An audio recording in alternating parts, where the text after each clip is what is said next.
Whirlpool washing machine. Here we go.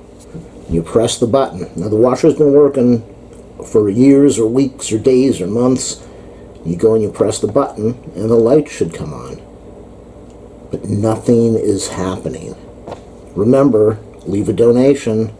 I'm going to save you a couple $1,000s in repair bills. Nothing is working. Lights don't come on. What do we need to do? We need to open up the washer. We get a little safety switch here. We get the safety switch over here. Maybe it got pushed out of the way. So let's pop it up this way.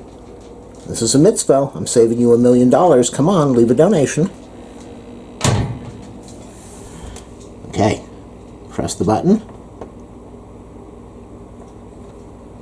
What's going to happen?